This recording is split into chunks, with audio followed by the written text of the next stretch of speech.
Hello there, and welcome to this episode of ICAN on Air.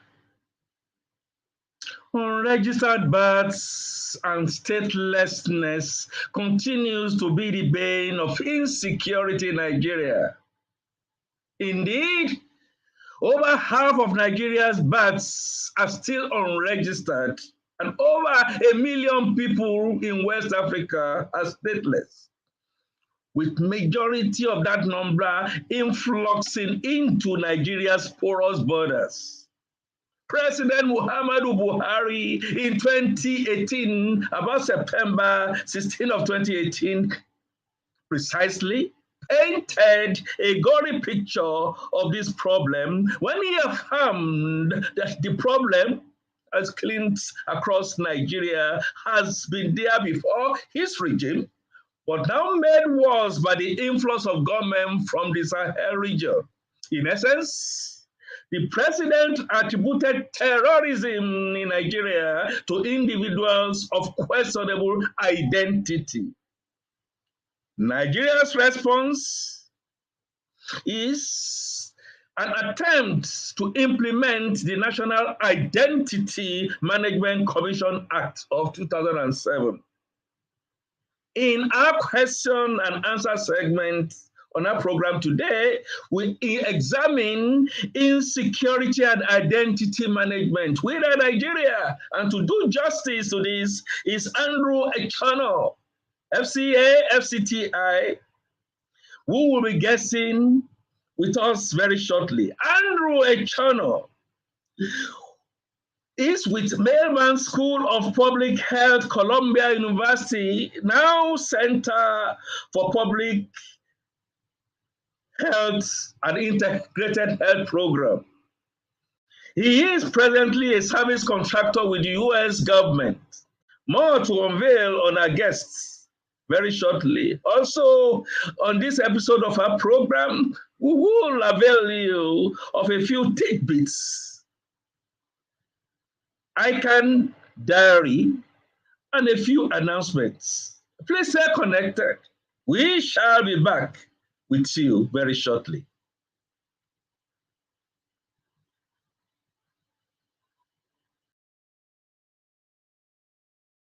"60 million people, the West African sub-region represents a huge but unexplored market that needs to be leveraged to achieve accelerated growth and development.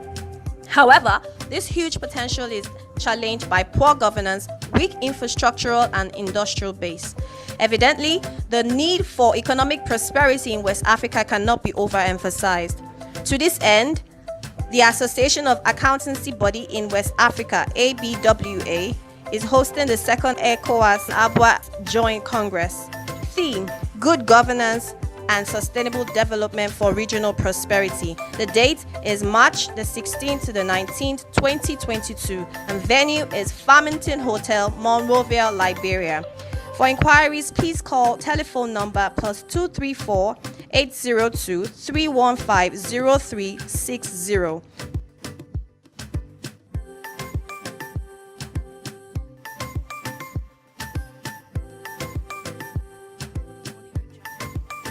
Email address is abwa_secretariat@yahoo.com. Website is www.abwa-online.org.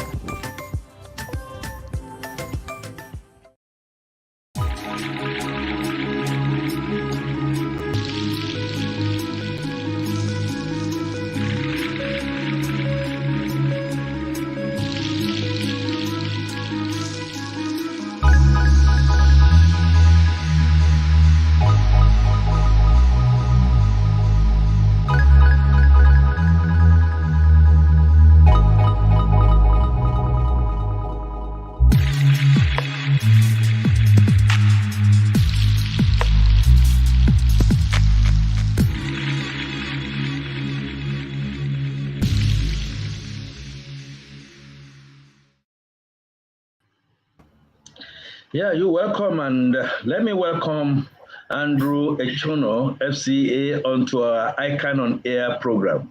Andrew, you're welcome. Thank you very much. Beautiful. And in my intro, I kept on talking about the National Identity Management Commission Act of 2017, and that all experts are of the opinion that it is an area we should continue to put a focus. And we know that Nigeria has a disparate identity management databases. We have the Federal Road Safety Corps, the FRSC, we have the driver's license, we have the immigration's international passport. Of course, we have the INEC voters card, and we have the bank's biometric verification number, the NMMC's number, population commission, etc., etc. In setting a framework for our discussions today, I'd like to find out from you, what will you consider to be the negative implications of this disparate identity management silos? Okay, thank you very much for the question. At the moment, if I carry my wallet and show to you, you will see how big my wallet is. And that's because I have all forms of identification with me. Driver's license, international passport, BVN card. I was one of those privileged to get the BVN card. Not everybody had that card. So we have so many forms of identification, yet none of them is very effective. I'll give you a story. Last week, I had cause to travel to Lagos. And when I got to the airport, I realized I didn't have any form of identification on me. And that's because I rushed out of the house. I forgot my wallet. But, in my bag, I realized I had one ID card that I did from a business center a long time ago. And then I presented it at the airport. Surprisingly, and to my chagrin, they allowed me fly, one of the foremost airlines in Nigeria, to Lagos. Even the hotel that I stayed, almost a 4-star hotel, I checked in with that same ID card. And for a minute, I was worried that, in spite of all the valid form of identification that we have in Nigeria, I was still allowed to fly with an identity card I did from a business center, which got me really worried because we may have a large number of Nigerians traveling like this, which, puts every one of us at risk. I was actually expecting them to turn me back, but, I was allowed to fly. On my way back, nobody even bothered to check my identification. I just gave them my body card on my phone and I flew. And so you see that in spite of the fact that we have so many forms of identification, we are yet to reap the gains of these forms of identification beyond the inconvenience of carrying so many cards around. While I appreciate the fact that there's very little we can do with respect to some of the forms of identification, for example, driver's license must be gotten by somebody who can drive and who has got to the age of driving. Voter's card must be owned by somebody who has reached the voting age, which means we need to have voters card separate. We appreciate the fact that we should have different forms of identification, but the ones we have currently are just too many, and we need to find a way to integrate all these forms of identification to maybe about 3 or 4. To make it less cumbersome. And as we know, it is really very expensive to maintain databases. Having all these forms of identification be held by different agencies means that we are spending a lot of money as a country managing these and protecting these databases, which in the long run won't do so well for us. So I think, to an extent, we need to really look at all these forms of identification that we currently use and see which ones we can integrate. For me, a low-hanging fruit would be for us to integrate those that have age limits, like for all the identification that you must get to the age of 18, we can just integrate all of those. And then for those that are specific, like the NIN that goes across all ages, that can stand alone. So I think that in terms of the service to us, it's costing us so much money to print this identification, issue it to Nigerians, and also manage the database at the same time. So I think that if we integrate these databases, we will be better off maybe having 3 forms of solid identification that everybody uses as they proceed for their businesses. And then no other form of identification will be allowed if we really want to reap the gains of all these means of identification that we currently carry. Thank you very much, Mr. Echono. Certainly, it appears to me. I want to find out from you. Who do you think benefits from these chaotic identity management systems? Who benefits currently? Well, no better word describes what we have currently than chaotic. It is really chaotic to have many means of identification, and then we still have the level of insecurity and crime that we have in the country today. In terms of who benefits, I think very strongly that the middlemen that stand between the those that will be onboarded and the government where the database is being maintained are those that really benefit from the system. So if you want to do your international passport, no matter who you are, you must go through one agent or the other to get it done. No matter how expert you are using the computer, you must use an agent to get it done. And that agent will have to be paid money far above or almost equal to what you actually pay to the government. And that happens with our international passports, our driver's license.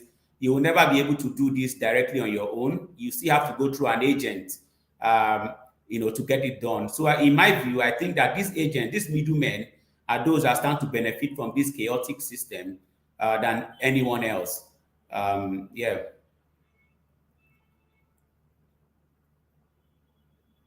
From the professional standpoint, that sits well with us, and we know that proper identity management systems naturally have implications for national planning, economic development, adequate intelligence gathering, and a function of internal and external security architecture. How well has the National Identity Management Commission performed in carrying out the statutory duty of creating, managing, maintaining, some people will say operating the unified national identity database for Nigeria? Thank you very much for that question. I really appreciate the efforts that the NIMC has put in place since 2007, I think, when they came on board, up until date.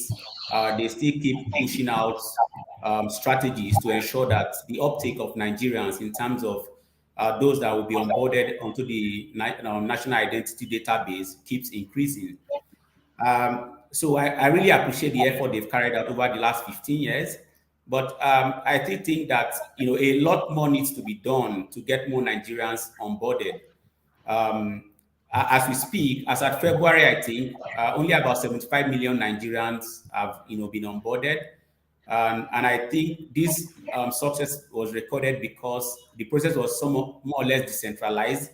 And so, if you look at every street corner today, you see one signpost showing NIMC registration center or enrollment center.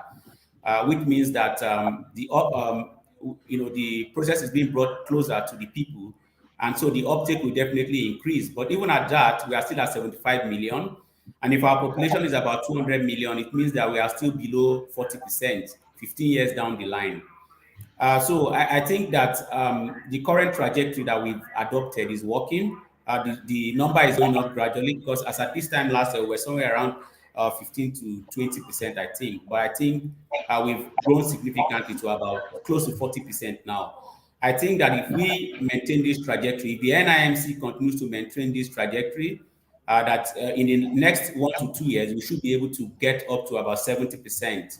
But then the process must be seamless as it has been recently. I think COVID really helped the process, the decentralization of the process. But my only fear now is that having, agents in street corners collecting very sensitive personal information of people might have some implications in the long term in terms of data leakage and protection. So I think that beyond creating awareness and making the process easy for Nigerians to be enrolled, I think that the NIMC still needs to ensure that the data that is being collected from far off places get protected until it gets to their database. Thank you. Thank you very much, Mr. Echono. Thanks for laying it bare. And I still talk about approach. Of course, in your response, you have mentioned some of the challenges that they may be facing. They are going about it slowly, well, perhaps, but surely.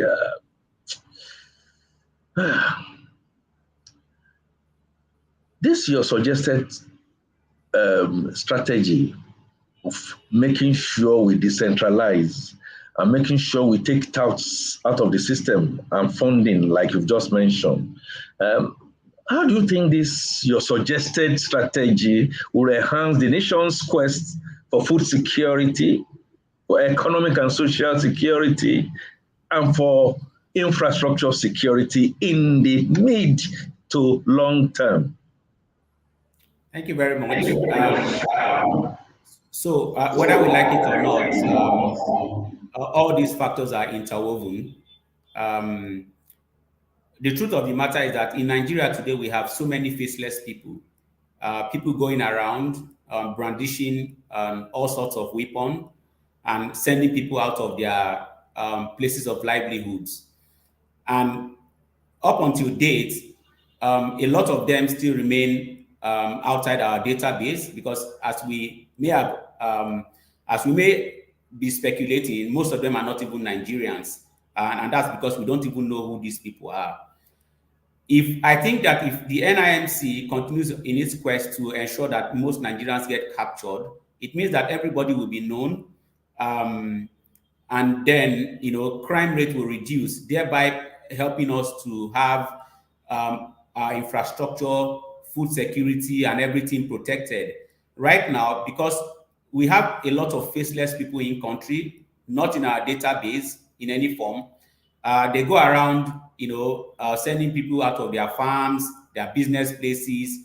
And this, like I said, has direct impact on food security because most farmers are off their farms as we speak. These faceless people keep destroying our common infrastructure. And that is because they know that when they do these things, they go away unidentified. We need to get as much people enrolled in this database. We need to know everybody that is resident in Nigeria. That way, we will be able to ensure that anybody that commits a crime get tracked and punished according to the laws. But as long as we have the majority of our population outside the data bank, we'll still keep facing these challenges that throw most of us out of security, whether in terms of infrastructure, food, or other social security. We need to get our uptake right. We need to ensure that most Nigerians get enrolled. We need to be able to tie identity to everybody walking the streets of this country, whether they're on the street or in the forest. We need to be able to tell who and who resides in this country. And that way we'll be able to track and match criminals and ensure that they are brought to book. Then and only then can we ensure that we are secured, whether by our stomach or otherwise.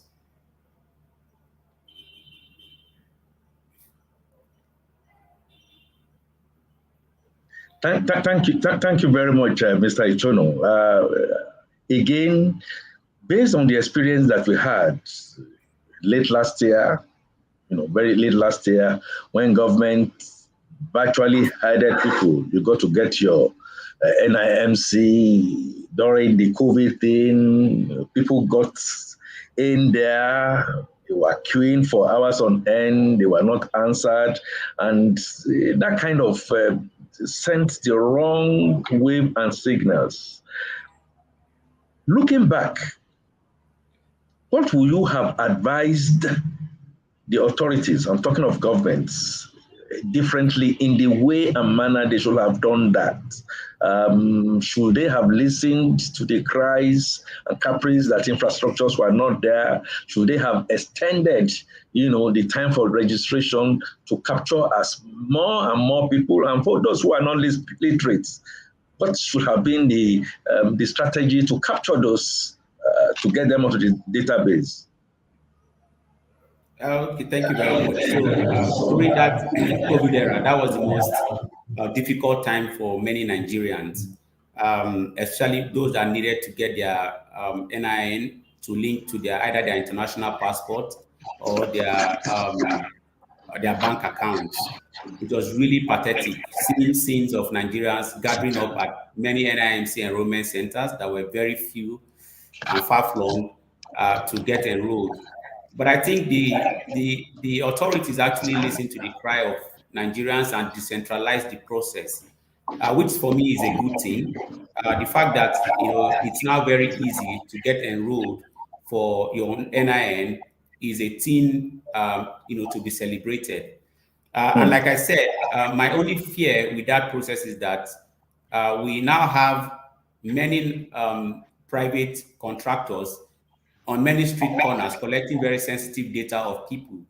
Uh, for me, I think there might be some long-term implications for of this, and that is because when you go to some centers, you will see that they may have printed some sensitive data of some persons, maybe wrongly, and then it gets trashed, not properly shredded, but just thrown away like that. Those kind of data might get into the wrong hands, and then it becomes a security threat to those individuals. I think that we may need to strengthen the regulatory system for these private contractors to ensure that their registration is watertight and that every data they collect is securely managed until it gets to the central database, and that nobody else has access to those information. Because if we make a mistake with that, it means that a number of people will have their information, with people that otherwise wouldn't have got those information. So for me, I think that the NIMC is doing very well protecting the database so far, but I think that we need to look outside the central office to the field offices, the offices of these contractors, where this data is being collected to ensure that the right thing is being done. Of course, we are in Nigeria. A lot of us are vulnerable, and also the people that collect this data, they could become prey to people that need this information very easily. And so we need to strengthen the regulation of these private contractors to be sure that everything is going to plan. So far, so good. A lot more people have been enrolled. The process has been almost seamless. I won't say totally seamless. One or two hitches here and there. But I think over time, the learning process will kick in, and then we'll be able to get it 100% right. So we are headed in the strategy adopted is working. We only need to tighten all loose ends to be sure that we enjoy the gains of the decentralization.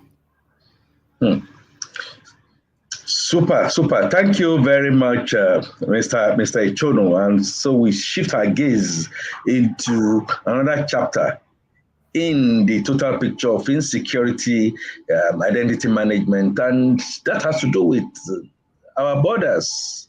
I'd like to ask what's your assessment of the efficacy of the new Nigerian border strategy aimed at enhancing national security against the background that transborder crimes being on the increase within the West African sub-region? And how will you be able to place within this strategy of the Nigerian border, in enhancing national security, the national identity management? How will you place it? Especially, of course, quite a number of people have blamed government for poor management of its borders, seriously affecting the nation's domestic and international economic activities. What are your views to this? Well, so our borders now are really very porous. We want to thank the authorities because they are really doing their best within the available resources that they have to ensure that our borders are secured, especially the borders at the airport, because that is the most secure border that we have right now. The same could not be said about the land borders. Especially borders that adjoin neighboring countries like Niger and Benin, and even the border itself, the border that is being manned, because the strategy of government is to ensure that these borders get manned and by people, security agencies, and other security bodies to ensure that unwanted people and commodities don't get into the country. But as we have seen, even when we had the border closure sometime in 2019 into 2020, we still experienced things coming to the country, those things that we thought won't find their way into the country. And we also heard of cases of smuggling out of the country, especially petroleum product, which is to say that though the border strategy may be working, we are yet to reap the entire gains of the policy. We need to get to the point where we will be able to control everybody coming into the country, the goods and services coming in, all commodities, to be sure that nothing unwholesome comes into Nigeria. And even goods, even legitimate goods that come to damage our local industries don't come in. We still see our market awash with foreign rice that have been banned. We wonder where they're coming from. We see our country being awash with cars that we know may have been banned. We need to get to the point where our borders are completely secure. Right now, what we have is a closed door without windows. We still have bandits and other criminals coming in through land borders on foot, on bikes, in droves, and that way we will not be able to secure our country, both in terms of security and economically. As long as these goods and services and persons keep coming into the country, we will keep having this issue. We need to improve our border strategy. The willpower needs to be there, because that is what I think is seriously lacking. We need to seriously implement all the border policy, which is very good, the border strategy, but I think that the willpower isn't as strong enough as it should be. We need to block off unwanted commodities and persons from coming into the country, especially our borders, especially the ones from bordering Sokoto and Kebbi. We need to block those ones off completely. The security agencies need to do more than what they are currently doing. So we want to encourage the border forces for what they are doing, but we think that we are not where we should be at the moment.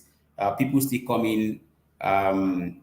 in droves to cause us problem, and also goods and services that come to kill our local industry still come in. We need to block this off completely. Maybe not 100%, but to a reasonable level that will enable our own micro, small, medium enterprises to survive in the short and long term. Thank you very much, Mr. Echono. And one other area for us is that the subsisting database in Nigeria are maintained by different agencies of government. What would you say about the level of interagency collaboration among the security agencies in Nigeria? Will you say it is commendable? Will you say it's fair? Will you say it's discouraging? Well, to be fair to all the government agencies, I would say that the level of collaboration now is commendable, and that is because recently I had an experience where I had to go renew my international passport, and they asked for my NIN, and with my NIN they could, from the immigration office, they could see what's happening they could access the database at the NIN central database, and then to show that there was some discrepancy of information, which we had to go correct. So with that experience, I think that there is a good level of interagency collaboration. The agencies see each other's data, which for me is working, especially when you have the correct identification, because we cannot discount the fact that there might be fake identification going on around. So I think the level of collaboration is good so far. I want to see more collaboration with all the agencies of government as it is currently, so that from one of the offices you could verify your data in another office. That way we'll be able to move more seamlessly, so we don't have to go jumping from one government office to the other to verify information. From a central point, that can be done, and then we move forward with it. So I commend the the interagency collaboration that has been achieved so far. More should be done. So if more is supposed to be done, then we could fairly say that that is fair. But identity management in Nigeria, specifically looking at identity management, um, are you really satisfied with the current level? If yes, why? If no, also why? And this lack of synergy, which we say is been fair between the agencies, how do you think this have impacted the fight against corruption, terrorism, and banditry? Well, in terms of identity management in Nigeria, I would say this time not in terms of interagency collaboration, but the whole picture in terms of identity management, for me, has not been very good in my view.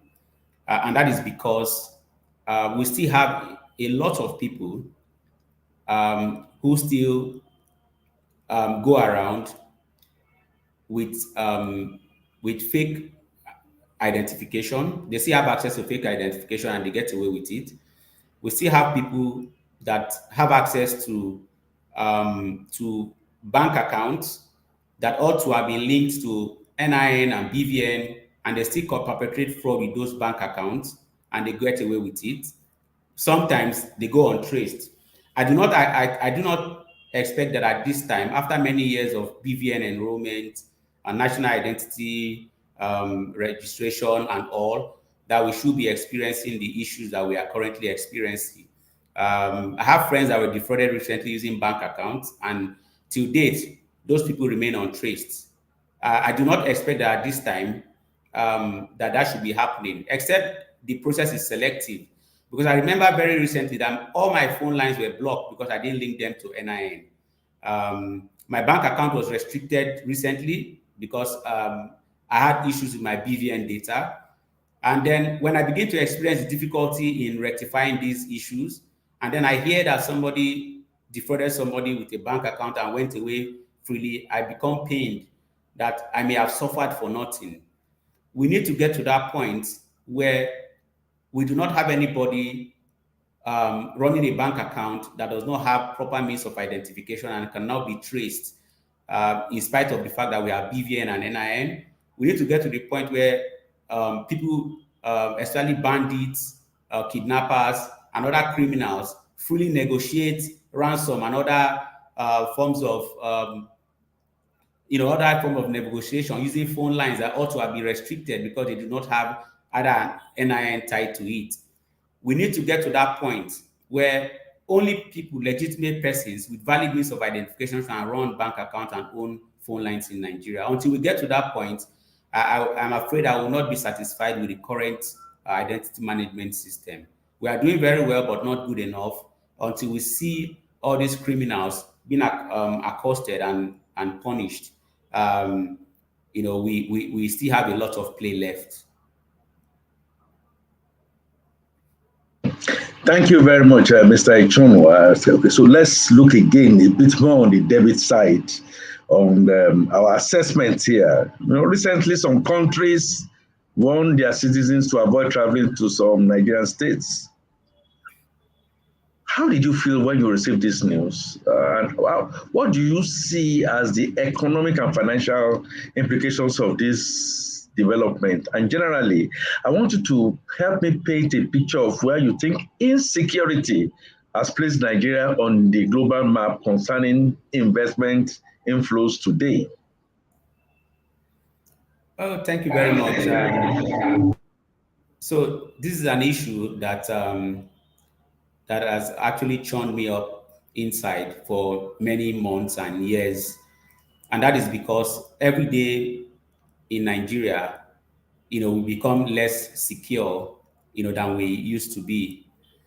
And, the majority of, the reason why we are insecure remains the fact that we still have a lot of faceless people in country.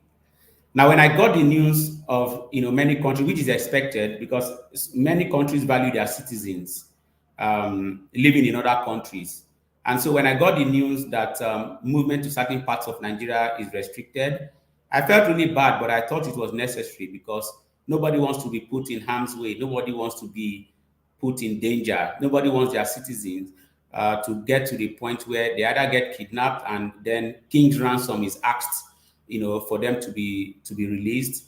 And so it's definitely a security advisory that most countries had to issue to their citizens. Even within Nigeria, many families won't allow their loved ones to go to some parts of the country for fear of being either kidnapped or attacked and maimed or killed. So it's actually very terrible for us as a country that we find ourselves at this point where we feel less secure every day of our lives. And this definitely has implications for our nation as a whole, both economically and socially. So, most of the economic activity in Nigeria, especially as an agrarian country, takes place in the rural areas. We have seen a case where most nationals have had to, leave Nigeria, the hinterland and come to city centers. In a place like Abuja and Lagos, you won't definitely find, that kind of opportunity you get in most rural parts of the country. And again, when these foreigners or even locals leave some communities, it means that economic activities in those communities will drop. People that were, initially engaged, they had jobs doing and could contribute to the society, now have nothing to contribute anymore. And so we need to get the country secure if we really want investment to come in. Nobody wants to invest in an environment that is not secure. And even if they want to invest in country, they want to choose specific parts of the country where they are sure that if there is any outbreak, they will be able to exit very quickly. And so some parts of the country will have to suffer because of this insecurity. When investments come in, it goes to a few states in the country that they feel is safe. Until we get to the point where we have a global picture where every state in Nigeria is safe, I'm afraid that the investment will continue to trickle down, and hoping that it won't flicker away over time.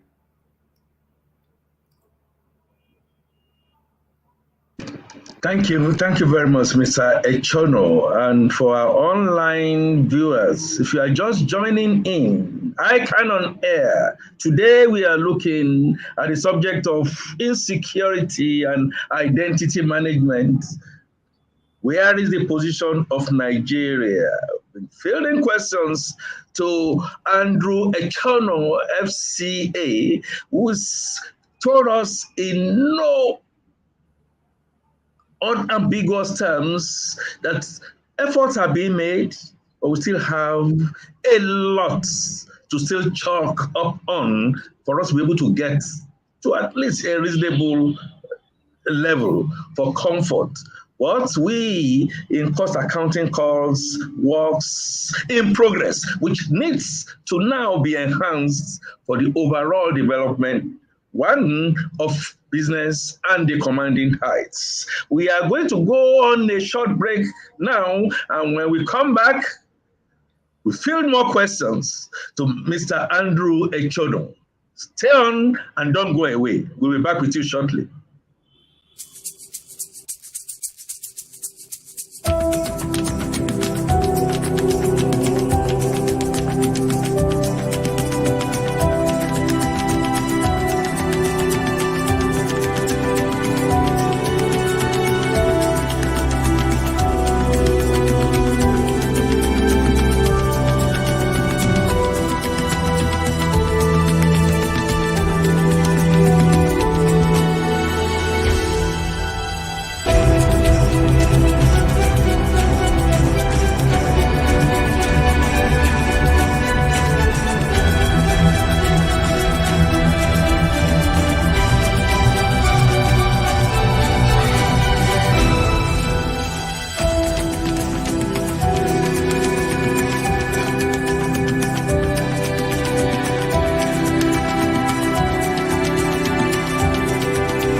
Thank you very much for staying on.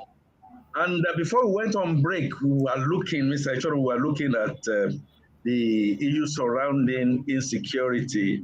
And I have something on the screen from Madam Buki Akimoladun. What is the NCC doing to eradicate the challenges of pre-registered SIMs being sold to some individuals who, for some reasons, are unable to get a SIM? Thank you very much. Now, this is one issue that has also been of great bother to me, um, especially around, especially in Abuja. I don't know of any other part of the country, but I think in Abuja this is still very rife. There are certain parts of the FCT here where people know where they go get pre-registered SIM cards, and this continues to fester. Um, for me, I think that there's very little the NCC can do about this, and that's because this is individual based. Nigerians continue to put themselves at risk by pre-registering SIM and handing it to people that otherwise wouldn't want to get into the system, and that is why we still see the rise, still rising cases of kidnappers using SIM cards to negotiate ransom, fraudsters trying to defraud people because they know that the SIM they are holding does not tie any identity to them. And for this, it has to do with the vulnerability of people in the society. Because the question will now come to, where do people get pre-registered SIM? Now, in Nigeria, a lot of people still don't know the meaning of what we do when it comes to SIM card registration. So people can go into rural communities where the level of education is low, and then they begin to give them 500 naira to register SIMs for them. And then they use their pictures and biometric to get those SIM cards. And then they go sell it off at exorbitant rates in the market. And because we do not really have a very good database, it's even very difficult to trace people. So if I go to a very rural community in Nigeria and register 100 people, and those people are not in the central database and a crime is committed, how do we trace those people if they are not in any other form of database? So it's a very difficult thing. The NCC will only continue to advocate to key stakeholders in the industry, the telecoms company, even to those at the micro level, those doing the SIM card registration, to ensure that only people that will use SIM cards and have full awareness of what it is used for will be registered. I think very recently, most of the telecom companies have moved the SIM card registration to their offices. I think that will now help to mitigate cases of where people go to places to register people wholesale and then come to sell those SIM cards in the open. So the regulator is really doing its best to ensure that this tide is stemmed, and that only legitimate persons have access to SIM cards. Excellent. And very, very, very, very briefly, some analysts feel that insecurity is responsible for Nigeria's poverty, while some others believe that poverty is responsible for Nigeria's insecurity. I'd like to know what your line of thinking is. And of course, there are insinuations that wrong government policies rather than insecurity have also contributed to discouraging investors from Nigeria. What would be your take? Thank you very much. Well, poverty and insecurity or poverty, which one comes first? Well, it's like a chicken and egg situation. The chicken and the egg, which one comes first? Is it the chicken or the egg? Is it that you get the egg and you get your chicken out? So for me, I strongly feel that it is insecurity that is fueling poverty in Nigeria. And my line of thought is this. Now, when we talk about insecurity, what readily comes to mind is banditry, kidnapping, armed robbery, and all sorts of crime that we face in the country today. But for me, I see insecurity from a broader point of view, in the sense that in Nigeria today, insecurity has many heads. And that has been what has been responsible for the rising poverty in the land. Now, what do I mean by that? When you look at our social system, we are insecure in almost every front. If you are sick today and your sickness is very serious, and your friends and family cannot crowdfund money for you, it means that you have to go, you have to just, resign to fate and you proceed to the great beyond. In Nigeria today, if you don't provide power for yourself, you're on your own. So there's power insecurity. In Nigeria today, if you don't have enough resources to send your children to good schools, your children may have to go to schools where strike may keep them in school for many years. In Nigeria today, if you don't have money to have a borehole in your house, you definitely won't have water, and that would mean that you might go tasty, or you have to buy water or get money to buy water. So the level of insecurity in every facet of societies now means that a lot more people will need to grab the little resources that we have if they will have to prepare for the rainy day. If you need to have if you have to have a house when you are retiring, if you need to have money to go to the hospital when you are sick, if you need to keep money for when your children will go to school, and every other thing that you need money for, what other people in other countries enjoy, it means that you need to make a provision for that. And what that means is that if you are somebody in authority who has access to resources, you have to grab those limited resources to yourself. And so if we have multiple people with access to resources grabbing this resource, it means that what gets to the grassroots will be very small. And then because people at the grassroots level are very vulnerable, they have no access to the common resources, it means that they may have to go hungry, and their poverty level will continue to rise. And so if we want to tackle security in Nigeria, we have to tackle security from every point of view. The social security system needs to be addressed because it has a direct link to the general insecurity in terms of increase in crime rates in the country. We need to address all of those. And also, this also has implication for the economy at large. We cannot thrive as a country. Investment won't come into the country as much as we want if we continue to experience the current insecurity in the land. Insecurity also in terms of government policy, because you are not even sure what will happen next. You can bring your money into Nigeria today, and the next minute there's a change in policy or a policy somersault that means that your money gets trapped in here. So the insecurity in Nigeria has many heads and needs to be addressed holistically if we want to enjoy any form of security at all. Certainly, economic development, FDI inflows, all without exceptions are being affected one way or the other by insecurity, which we need. I'd like to ask you as we round up our discussions this evening, and to say that with the advancement of technology, corporate entities now invest in cloud computing while its usage has grown exponentially. ICACA has raised the issue of cloud insecurity and the need for stronger identity management. What would you advise, or what would be your advice, if I may say, or what would you prefer as an advice to corporate entities as a nation to race towards this cloud computing identifies? And how do we as professional accountants aid government to reach the direct objective of getting near perfect identity management?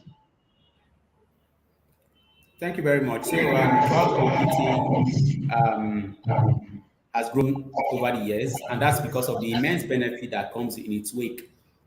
Since the insurgence of cloud computing, we've seen many corporate entities migrate most of their corporate data to the cloud, and that's because it's cheap, it's seamless, it ensures accessibility and all of those. So most companies now move their data to the cloud. But again, remember that anywhere anything of value is kept, the people of the underworld still want to have access to it, because when you steal corporate data, you can sell it off in the black market, especially to competitors, and then they have access to this information. And so my advice and suggestion to most companies that have access, that have kept most of their information in the cloud, is that they need to have very clear, strong, robust and very deliberate, identity management system to ensure that unauthorized persons don't have access to their database. They need to design a network to prevent unauthorized access. If possible, encrypt and protect their information everywhere on their network using internet protocol. Hold this encryption and two-factor authentication as much as possible. Creating multi-level of access, and where necessary, blocking off those that do not need to access those information from accessing them.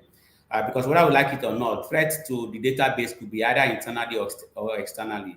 So, the strategy must be holistic to address both internal threats and external threats to the entity. So that is what I think it needs to be done by most corporate entities that have their data in the cloud to ensure that it is prevented from theft and other forms of compromise. Thank you very much. And we have your final word. Time always is our challenge here. Your final word on this subject, Mr. Echono. Well, my final word to NIMC first. Kudos to the Nigeria Identity Management Commission for the great job they've been doing enrolling Nigerians. At the moment, we are at 75 million. We are definitely heading in the right direction. Between January and February this year, the NIMC was able to register over 3 million people. For me, I see that as very impressive. And if we are able to do 3 million every month, at the end of this year, we would have got about 12 million onboarded, which is a lot, if you ask me. So the NIMC should keep doing what they are doing, getting their strategies right to ensure that, we get everybody on board. And then to ICAN, I want to thank the Institute of Chartered Accountants of Nigeria for this opportunity to feature on this very wonderful program, starting under the leadership of the current ICAN president, Mrs. Comfort Eitayo. Great job she's doing at the Institute, building on the legacies of all past presidents. I want to say kudos to the president of ICAN. A great job to you and your team, and to the anchor, Mr. Fatunke FCA. I appreciate the job you are doing. I've been your great fan over the last few months when I learned of this program, and I've been following the program. Never knew that I'll be on the program very soon. I thank you for the opportunity as well. And to all ICAN members, across the country, we want to say, keep doing a great job, making the Institute proud. We know that one day we'll take the Institute to the level where it should be. ICAN on Air, please don't go off air anytime soon. We need this program, very educative, very inspiring, insightful, and helping chartered accountants and even non-chartered accountants to learn very critical subject matter that bother us as a country and as a profession. And so we say thank you very much for all the good job you've been doing, and keep doing Thank you. Yeah. Thank you very much. Thank you very much, Mr. Echono. We're going to be calling on you. Thank all our online participants. I'd like to also mention a few things on our diary on entrepreneurship and the sequel to the orientation program of ICAN, Entrepreneurship Development Center, held January 26, 2022. The practical session is postponed from February 7, 2022, and will now commence from March 21st, 2022 at the Entrepreneurship Development Center, the ICAN Center, Muwodofi in Lagos. I also like to quickly say that the ICAN UK and district societies, we wish them well as they progress on their their ninth accountants conference that is ongoing. Wish them well also. I'd like to also say that, our next episode will be on Thursday, March 15, 2022 on all ICAN social media platforms. And the topic we are going to be looking at will be the influx of foreign capital into the Nigeria tech space. The benefits and the challenges. We'll be guesting Dr. Yele Okeremi, is founding and incoming chief executive officer of Precise Financial Systems Limited. He's alumnus of the WITS Business School, Johannesburg, South Africa, and Harvard Business School, Boston, Massachusetts, USA. Also an alumnus of the INSEAD Fontainebleau, France. You do not want to miss this. Let me leave you with this quotation. Strong team identity will breed loyalty, end of quote. That is attributable to Douglas Garber, the CEO of Focus One Limited. And so the sun sets on our program today until we come your way, March 15, 2022. You be the change that you like to see. I remain Akin Fatunke, your anchor, ICAN on Air. Bye for now.